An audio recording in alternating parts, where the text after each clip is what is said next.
El primer tema realmente es preocupante porque el primer tema vamos a estar hablando acerca de por qué es necesaria la predicación expositiva en la iglesia. Y hay 4 clases de predicaciones. La primera es la textual, otra predicación es la predicación temática, otra es la biográfica, y por último tenemos la predicación expositiva. Una de las más importantes, la predicación expositiva. Nuestra cultura realmente perdió el temor a lo sagrado hace mucho tiempo. Esto es lamentablemente, ¿no? Al igual que los paganos en la antigüedad, tememos las fuerzas, le tenemos más miedo a las fuerzas impredecibles de la naturaleza, el descontrol social, el clima, las enfermedades, el desequilibrio económico, la criminalidad, la guerra. Le tenemos temor a estas cosas, ¿no? Sin embargo, no tememos al Dios verdadero. Parece que como que no lo vemos, entonces no le tenemos temor. Tomamos en vano el nombre de Dios, sin temer las consecuencias, y consideramos ridículas aquellas personas, aquellas pocas personas, ¿no?, que viven y se esfuerzan por llevar una vida piadosa, ¿no? Las criticamos, y es lamentable que estas actitudes se extienden no solamente en la gente incrédula, sino también se extiende entre cristianos, ¿no? Y esto es lo que realmente nos preocupa. ¿Pero por qué pasa todo esto? Porque no recibimos palabra de Dios. No recibimos la verdadera palabra de Dios, la voz de Dios. No hay, en nuestras congregaciones no hay un temor sagrado. No hay un temor sagrado, no hay un movimiento como en aquellos tiempos en la iglesia primitiva, ¿no? Y es porque de nuestros púlpitos ya no se escucha la voz de Dios. Es como en el tiempo de Elías, ¿no? Donde él dice que la palabra escaseaba, ¿no? El apóstol Pedro nos presenta en su primera carta del capítulo 4, verso 11, un mandato a los predicadores de esta generación y de aquel tiempo también, por supuesto, ¿no? Que viendo lo que está esta generación, ¿no?, que es muy livianita, muy ligera, muy irreverente hacia Dios, muy cómoda en las 4 paredes de la iglesia, no tenía ese deseo de salir a predicar, entrar, ¿no?, en esto de la gran comisión, involucrarse, ahí está la palabra, involucrarse, ¿cierto? Entonces, el apóstol Pedro dice en esta primera carta, el capítulo 4, verso 1, dice, si alguno hable conforme a las palabras de Dios. Y esto de palabras, en otra versión, como la Biblia del Jubileo, puede traducirse como oráculo. Como oráculo. Entonces, y de hecho la Biblia, al hablar en el término oráculo, sugiere una voz misteriosa desde un más allá. ¿Te das cuenta? O sea, la sensación escalofriante de una comunicación de lo trascendente. Esto significaba en aquel entonces. Ahora, la afirmación, si alguno hable como los oráculos de Dios, lo que dice el apóstol Pedro, esta palabra inspira pues un temor sagrado. No se olviden, hermanos queridos, que la escritura son las palabras del Dios vivo. Es aquel que con su palabra creó, hizo existir lo que no existía y que ahora también puede deshacer si así Él lo desea, ¿no? Es Es el mismo que según su palabra dice que va a juzgar a los vivos y a los muertos y pronunciará un juicio y un destino entre lo eterno, un destino eterno, de cada uno, ya sea al cielo o al infierno.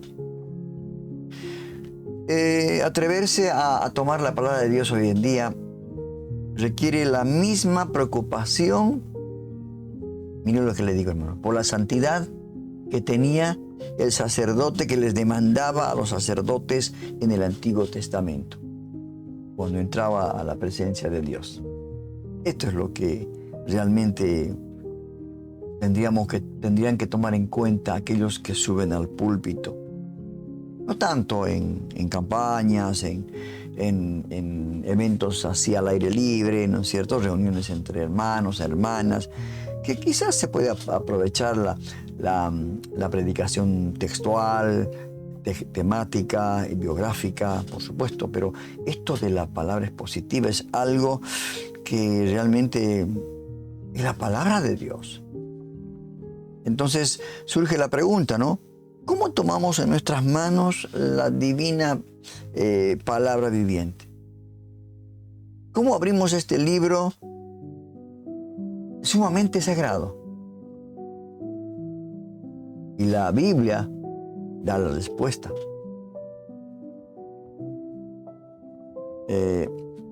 Bajo el liderazgo de Nehemías y Esdras, hermanos, Israel vivió un avivamiento luego del regreso del exilio. Hubo un avivamiento tremendo, un mover de Dios tremendo, en el que recuperaron las Escrituras. Recuperaron las Escrituras como eje principal de la vida del pueblo. Ese día fue un día especial. Así como cuando nosotros vamos el día domingo a la iglesia, estamos expectantes a escuchar palabra de Dios, no opiniones humanas, no experiencias humanas, no sensaciones, sentimientos, sino queremos escuchar la palabra de Dios. Ese día era un día muy especial para el pueblo de Israel. Los sacerdotes y los levitas dicen que presentaron la ley al pueblo congregado en Jerusalén. Por eso en Nehemías 8:8 dice, y leían el libro de la ley de Dios claramente. La primera característica, claramente. El mensaje tiene que ser claro, ¿no? Y no solamente claro en el sentido de literalmente tal cual está la Biblia cuando uno comparte la palabra, sino con puntos, con comas, con todo esto que requiere una atención, ¿verdad? Claramente dice. Otro de las características dice, y ponían el sentido. O sea, sabía de qué estaban hablando, a qué querían referirse. De modo que entendiesen, dice la lectura. O sea, se entendía perfectamente lo que Dios decía. No como hoy día, ¿no es cierto? A veces preguntamos a los hermanos después de la reunión y bueno, no saben de lo que se trató. No hizo efecto esa palabra en sus vidas. Entonces, en aquel día dice que era un día especial. Ahora, este tipo de predicación expositiva tiene como propósito exponer el texto, el sentido original del texto. Ahí está, lo primero, ¿no? Y esto es una disciplina espiritual. En anteriores programas hablamos acerca de las disciplinas espirituales. Y una de ellas es el estudio de la palabra, ¿no? El fin del predicador debe ser el de desaparecer. Juan el Bautista dijo en un momento dado, es necesario que yo mengüe para que Jesús crezca, ¿no? El centro es Jesucristo. En la predicación expositiva, hermanos, la personalidad del predicador se somete al propósito sencillo de transmitir fielmente No los pensamientos profundos y creativos de Él mismo, sino la palabra de Dios. Por eso no hay efecto, por eso no se entiende la palabra. Y hay muy pocos que realmente realizan mensajes expositivos. Una de las más completas definiciones de la predicación expositiva es la de Haddon Robinson, un teólogo, que decía, ¿no? La predicación expositiva es la comunicación de un concepto bíblico, derivado de y transmitido por medio de un estudio histórico, gramatical y literario de cierto pasaje en su contexto. Ahí está. Este es el concepto, ¿no?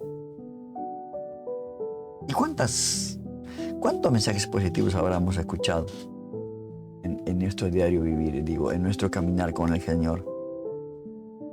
Porque en este caso el Espíritu Santo aplica a la persona, primero a la personalidad y a la experiencia del predicador, por supuesto. El predicador tiene que haber estudiado, haber preocupadose, haber sido instruido, ¿no? Para que la palabra sea realmente poderosa. Ahora, el proceso no es exclusivamente un proceso de estudio así intelectual, no solamente es esto, ¿no? El estudio debe ir acompañado de la oración y la sumisión al ministerio de la enseñanza del Espíritu Santo. Porque Él es el que pone en nosotros palabra. Él nos dirige, Él nos guía. Solo el autor de las Escrituras, hermanos, solo el autor puede iluminar nuestro entendimiento. Nadie más. Quizás mucha gente lee la Biblia como un libro común, cualquier libro. Pero si lo leemos con oración, con la dirección del Espíritu Santo, seguro que va a iluminar nuestro entendimiento y nuestro mensaje va a llegar a los corazones. El mensaje del Señor, por supuesto, ¿no? Y como les decía, esta disciplina espiritual, en esta disciplina espiritual en la que sometemos nuestra mente y corazón a la autoridad de la palabra, ¿no? Es la que va a hacer que nuestras predicaciones, el compartir con los hermanos la palabra de Dios, van a ser realmente, van a cumplir el propósito de Dios cuando da la palabra. Pablo escribió, ¿no? El ejemplo que nos dio Pablo, un hombre muy conocedor de las Escrituras, ¿no? Ya que fue instruido a los pies de Gamaliel. En esa primera carta a los Corintios, capítulo 2, versos del 1 al 2, dice: así que, hermanos, cuando fui a vosotros para anunciaros el testimonio de Dios, no fui con excelencia de palabra o de sabiduría, pues me propuse no saber entre vosotros cosa alguna, sino a Jesucristo y a este crucificado. O sea, Pablo no se basó, ¿no?, en sus propios dones, en lo que él sabía, el conocimiento profundo que tenía, sino que predicó, dice, con debilidad y temor. Así él expuso la palabra, rechazando, dice, echándole a un lado, ¿no?, rechazando palabras persuasivas de humana sabiduría, manipulando a las personas con la palabra. Y él se enfocaba solo en la cruz de Cristo. Que el mensaje sea cristocéntrico. Porque Él es la verdad, Él es el camino, Él es la vida. El resultado de su proclamación dice que fue una demostración del Espíritu y de poder. Lo que le pasó a Pedro, ¿no?, tomado por el Espíritu Santo, en su primera prédica, 3,000 personas. Su segunda prédica, 5,000 personas. Tremendo el poder de Dios, hermano. Mensajes expositivos, de los cuales siempre es importante para una iglesia en pleno crecimiento.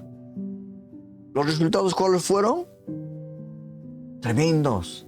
Mire usted, en aquel tiempo, en el tiempo de Nehemías y Esdras, dice que cuando Esdras abrió el libro de la ley y bendijo al Señor, en Nehemías 8:6, todo el pueblo respondió amén, amén, alzando sus manos. ¿Cuántos amenes se escuchan en las iglesias? A no ser que sea una iglesia pentecostal, ¿no? Que se mueven por emociones muchas veces, ¿no es cierto? ¿Cuántas amenes, gloria a Dios, se escuchan cuando alguien predica estos mensajes expositivos de la palabra? Cuando el hermano dice, y el Señor está contigo. Y el Señor dice en su palabra, no temas, yo estoy contigo. ¿Cuántos dicen, amén? Sí, Señor. Bueno, se escucha un silencio total. Entonces dice que cuando Esdras abrió el libro de la ley, todo el pueblo respondió, amén, amén, alzando sus manos. Y se humillaron, dice, y adoraron a Jehová inclinados a tierra. Qué tremendo. Además, vemos otra reacción sorprendente, ¿no? En este pasaje, porque Esdras y los levitas tuvieron que decir al pueblo, en ese verso 9, ¿no? Del capítulo 8 de Nehemías, día santo es a Jehová nuestro Dios. No os entristezcáis, ni lloréis, porque todo el pueblo, dice, lloraba oyendo las palabras de la ley. Qué tremendo toque del Espíritu Santo, hermano. Esto es realmente cuando desde el púlpito sale la voz de Dios, ¿no? La gente, como en acá, lloraban, dice, el pueblo lloraba oyendo las palabras de la ley. Porque las palabras nos estaban redarguyendo, ¿no? De pecado, haciéndonos ver que realmente somos tan pequeños delante de la presencia de Dios. Por eso, Pedro, cuando predicó la palabra de Dios, se convirtieron la primera vez 5,000, 3,000, después 5,000, ¿no? Y esto pasó porque los años perdidos en los que el pueblo de Israel no había seguido con reverencia las enseñanzas de la ley, justificaba la tristeza. Estaban muy tristes. Estaban tristes. Pues él le dice a Esdras, no os entristezcáis ni lloréis, porque el gozo de Jehová es vuestra fuerza. Mire usted, hermano. Hay muchos avivamientos hoy en día. En especial, según las noticias, en Estados Unidos hay universidades donde empezó en Asbury, ¿no? Universidad de Asbury, donde empezó el avivamiento, que ahora está llegando a una de las cárceles de máxima seguridad, está llegando a los campos deportivos. Es algo tremendo porque la palabra de Dios se está exponiendo en una forma correcta. Todo avivamiento genuino, hermanos, coincide con la recuperación de la palabra de Dios. No hay avivamiento en tu iglesia, seguramente que no hay palabra de Dios. Solamente compartir conocimiento. La Reforma Protestante, hermanos, siguió este mismo patrón, ¿no? Con Martín Lutero, con otros, en especial estos mensajes expositivos lo hacía mucho Charles Spurgeon, el príncipe de los predicadores, ¿no? Y desde muchos púlpitos se comenzó a leer la palabra, ¿no? Y aplicar su sentido. ¿A qué me refiero esto? que no solamente se hablaba de la palabra, ¿no?, bien claramente, sino que se mostraba un trasfondo histórico, gramatical y literario del pasaje a compartir con los hermanos.